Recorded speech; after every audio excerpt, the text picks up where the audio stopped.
Halo guys, selamat datang di channel YouTube gua Anime Rek. Di video gua kali ini gua akan membagikan 10 rekomendasi anime yang mana MC dari anime tersebut tiba-tiba berpindah ke dunia game yang dimainkannya.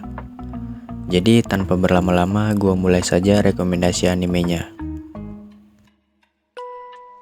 Lidale no Daichi Night. Anime ini menceritakan seorang gadis yang terbaring di rumah sakit karena mengalami suatu kecelakaan. Saat malam hari dia meninggal dan hidup kembali menggunakan tubuh elf bernama Kaina.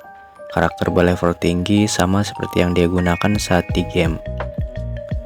Meskipun begitu, 200 tahun telah berlalu di dunia itu, dan dia melihat hal-hal yang sedikit berbeda saat dia bermain sebelumnya. Anak-anak yang diadopsi saat di game pun sudah besar dan sukses, bahkan salah satunya telah memiliki anak. Sebagai elf bernama Kaina, dia memulai kehidupan barunya dengan berpetualang sambil mencari menara yang ditinggalkan oleh teman-temannya saat masih memainkan game itu. Otome Game no Hametsu menceritakan tentang seorang gadis bangsawan berusia 7 tahun bernama Katarina Claes. Saat sedang jalan-jalan di taman, dia terjatuh dan kepalanya terbentur. Namun tiba-tiba sebuah ingatan muncul di kepalanya. Dia mendapatkan ingatan di kehidupan dia sebelumnya yang ternyata dia hanyalah gadis otaku berusia 17 tahun yang mati karena kecelakaan. Dia menyadari kalau kehidupan barunya ini sangat persis dengan sebuah game yang pernah dimainkannya. Namun yang membuatnya terkejut adalah dirinya yang menjadi Katarina Claes. Saat di game, Katarina Claes adalah perempuan jahat yang sombong dan suka menindas tokoh utama di game itu. Parahnya, semua alur dari game itu dapat membuatnya mati dan diasingkan pada akhir ceritanya. Katarina pun memulai rencana pencegahan akhir yang buruk baginya dengan berlatih bela diri dan belajar menjadi petani. Death March Kara Hajimeru bercerita tentang pria bernama Ichiro Suzuki yang bekerja sebagai programmer di sebuah perusahaan game. Seorang pekerja keras yang sangat loyal dengan pekerjaannya, mengatasi bug dan dikerja deadline hampir terjadi setiap saat. Bahkan hampir berhari-hari dia tak sempat untuk tidur. Setelah pekerjaannya selesai, dia pun tidur di kantornya. Namun ketika terbangun, dia telah berada di dunia yang berbeda layaknya sebuah game. Saat dia melihat stat tentang dirinya, namanya pun telah berubah menjadi Sato. Tidak hanya itu, entah bagaimana level yang dia miliki sekarang sangat tinggi. Begitu juga dengan item, skill, dan gold yang dia miliki. Tapi dia berniat untuk menyembunyikan itu semua. Sato pun menjadi petualang untuk menjelajahi tempat-tempat baru dan bertemu dengan beberapa orang yang menjadi teman petualangannya. Isekai Mao Tosaukan menceritakan tentang seorang gamer bernama Sakamoto Takuma yang berpindah ke dalam dunia game favoritnya. Dia tiba-tiba saja berpindah ke dunia itu karena mantra pemanggilan budak yang dilakukan oleh dua gadis bernama Rem dan Shera. Namun mantra budak itu berbalik ke dua gadis itu, dikarenakan Takuma yang sekarang adalah Raja Iblis Diablo, karakter andalannya yang kuat dan tak terkalahkan saat di game.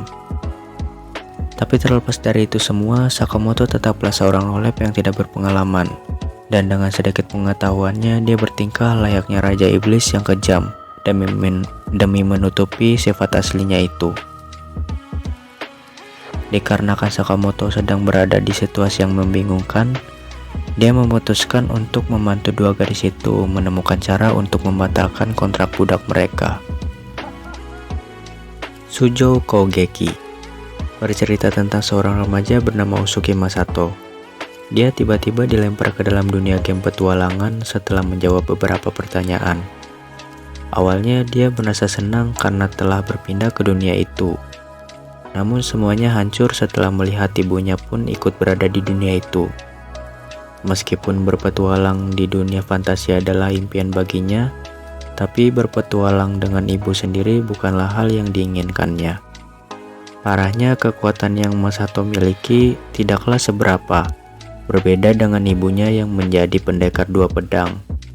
Karena hal itu, dia terpaksa membuat party dengan ibunya dan berencana untuk cepat-cepat pulang ke dunianya. Kuma Kuma Kuma Bear. Anime ini menceritakan seorang gadis bernama Yuna yang sudah sukses di usia dininya dan telah mempunyai uang yang sangat banyak. Karena itu dia tidak perlu lagi bersekolah dan dia menghabiskan waktunya hanya untuk bermain game setiap harinya. Suatu hari, Yuna mendapatkan hadiah random berupa kostum beruang yang cukup memalukan untuk dipakai. Tapi meski begitu, kostum itu memiliki kekuatan yang sangat kuat dan membuat orang yang memakainya menjadi lebih kuat terus-menerus. Setelah menerima kostum itu, Yuna langsung saja dipindahkan ke dalam dunia game itu. Dia mencoba kembali ke dunia nyatanya dengan mencari tombol lockout, tapi dia tidak menemukannya. Saat masih kebingungan, Yuna mendengar teriakan seorang gadis yang diserang oleh monster dan langsung saja menyelamatkannya.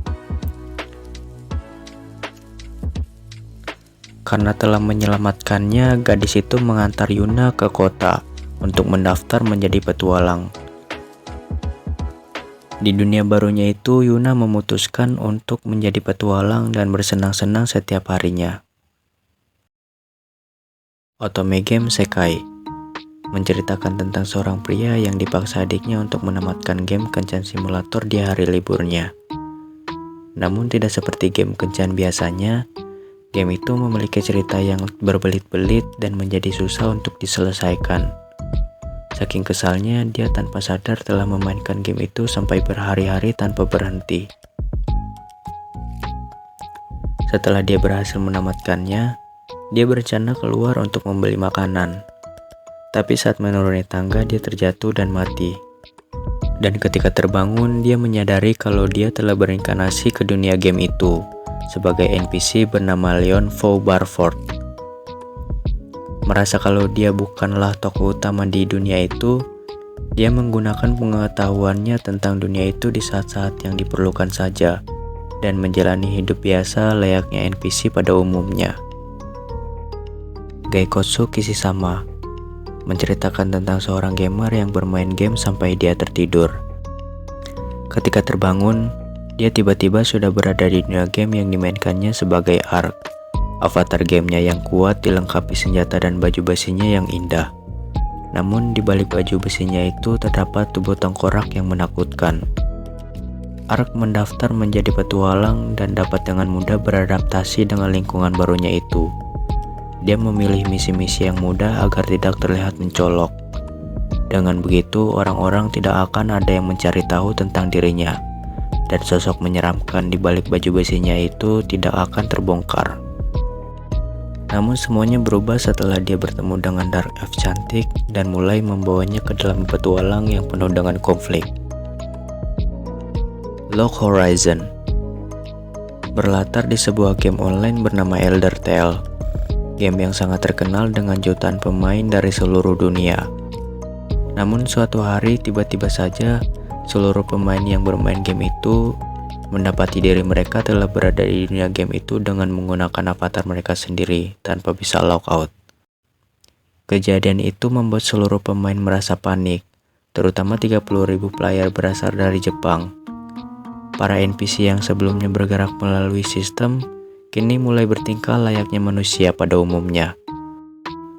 Berfokus pada seorang player bernama Shiroe, seorang pemain veteran yang jago mengatur strategi, langsung dengan cepat beradaptasi dan mencari informasi-informasi yang dibutuhkan. Bersama dengan teman-temannya yang hebat, kini dia harus berpetualang untuk mencari tahu apa yang sebenarnya terjadi dengan game itu. Overlord berlatar di sebuah game bernama Yggdrasil, game terkenal yang sukses karena gameplay dan mapnya yang luas, membuat banyak orang memainkan game tersebut. Namun karena sebuah alasan, game itu harus menutup seluruh servernya. Sebelumnya di Yggdrasil ada sebuah guild bernama Ents All Gone, yang dimana semua anggotanya telah mencapai level max dengan skill yang luar biasa hebat.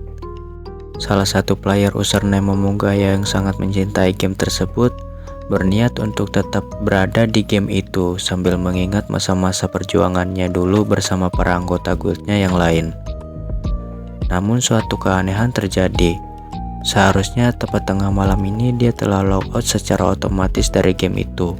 bersamaan dengan dimatikannya server game tersebut. Tapi kenyataannya dia masih saja berada di sana.